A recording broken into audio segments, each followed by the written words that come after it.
प्रिय विद्यार्थियों, आज का हमारा विषय रहेगा पारिभाषिक शब्दावली के निर्माण में सक्रिय विविध संप्रदायों के विवेचन के अंतर्गत अंतर्राष्ट्रीयवादी सिद्धांत की विवेचना। इस सिद्धांत के अनुसार पारिभाषिक शब्दावली के लिए अंग्रेजी के साथ साथ अन्य अंतर्राष्ट्रीय भाषाओं के पारिभाषिक शब्दों को भी ज्यों का त्यों ग्रहण कर लेना चाहिए। इस सिद्धांत को अभिग्रहणवादी, शब्दग्रहणवादी, स्वीकरणवादी तथा आदानवादी नामों से भी जाना जाता है। प्राय वैज्ञानिकों और समाज सेवकों ने इस सिद्धांत का समर्थन किया है। विशेषकर सी राजगोपालाचार्य तथा गंगा प्रसाद मुखर्जी ने इस सिद्धांत का विशेष समर्थन किया है।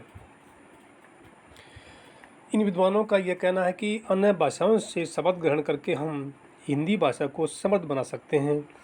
भारत सरकार ने सन 1940 में अवतार हैदर की अध्यक्षता में पारिभाषिक शब्दों के निर्माण के लिए एक समिति का गठन किया था।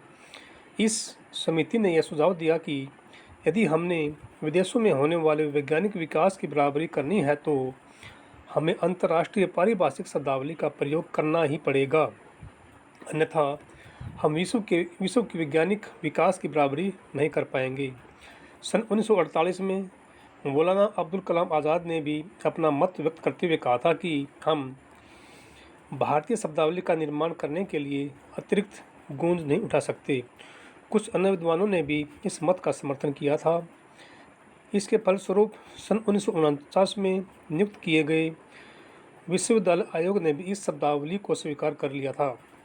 आगे चलकर सन 1950 में पारिभाषिक शब्दावली बोर्ड द्वारा इस निर्णय का अनुमोदन किया गया। इस बोर्ड ने अंतर्राष्ट्रीय पारिभाषिक शब्दावली को अंतर्राष्ट्रीय विज्ञान संगठन समिति के कार्यवत में प्रकाशित की जाने वाली वैज्ञानिक एवं पारिभाषिक शब्दावली के रूप में परिभाषित किया, परंतु अंतर्राष्ट्रीय शब्दावली की स्पष्ट परिभाषा नहीं दी गई। अंतर्राष्ट्रीय सिद्धांत का विरोध करने वालों की भी कोई कमी नहीं है। कारण यह है कि जीव विज्ञान, भौतिक विज्ञान, चिकित्सा आदि पारिभाषिक शब्द पहले से ही हिंदी भाषा में प्रचलित हैं। दूसरा, अखिल विश्व में कोई एक पारिभाषिक शब्दावली नहीं है। उदाहरण के रूप में जर्मनी, जापान, चीन में विज्ञान की असातित उन्नति हुई है, जिससे संपूर्ण संसार चकित है।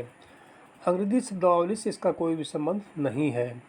हम यह नहीं मान सकते कि वैज्ञानिक उन्नति केवल पश्चिमी जगत की ही व्युत्पत्ति है। यहाँ यह उदाहरण दिया जा सकता है कि हमारे यहाँ पेट्रोल शब्द का अधिक प्रयोग होता है, परंतु अमेरिका में गैसोलीन शब्द का प्रयोग होता है। विश्व के अन्य देशों में बेंजीन शब्द का उपयोग होता है। फ्रेंच में इसे एसेस कहते हैं। इस बारे में डॉक्टर सावित्री अग्रवाल का यह कहना है कि यदि वैज्ञानिक अनुसंधान, शिक्षा और प्रसार के क्षेत्र से हटकर राजभाषा हिंदी या अन्य भाषाओं में ग्रंथ लिखना चाहें तो उनके पास इतना समय नहीं होता कि वैज्ञानिक शब्दावली का रट्टा लगाएं और फिर उनका सही प्रयोग करें। अन्य विद्वानों का यह मत है कि अंग्रेजी शब्दावली का प्रयोग करने से वैज्ञानिक, अनुवादक तथा लेखक सभी पारिभाषिक शब्दावली की समस्या से मुक्त हो जाएंगे। यद्यपि अंतर्राष्ट्रीयवादी विचारधारा का प्रचार प्रसार बहुत हुआ, परंतु इस मत को ग्रहण करने वाले बहुत कम लोग थे।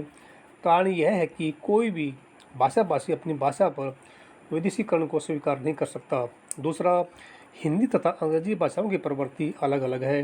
यदि हम अपनी हिंदी भाषा में तकनीकी शब्दावली का स्वयं निर्माण करके उसका उपयोग करते हैं तो इससे हमारी भाषा समृद्ध होगी।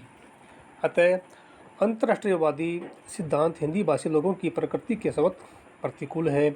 इसे किसी भी स्थिति में स्वीकार नहीं किया जा सकता।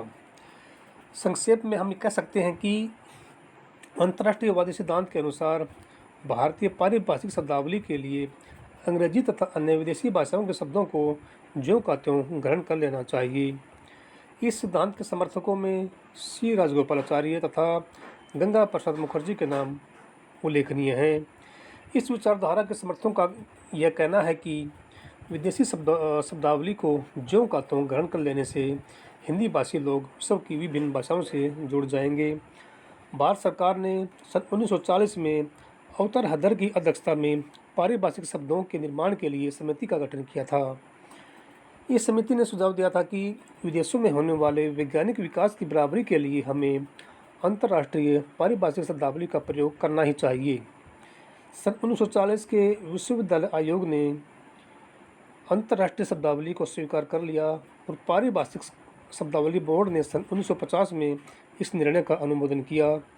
अंतर्राष्ट्रीय शब्दावली की कोई स्पष्ट परिभाषा नहीं दी जा सकती। धन्यवाद।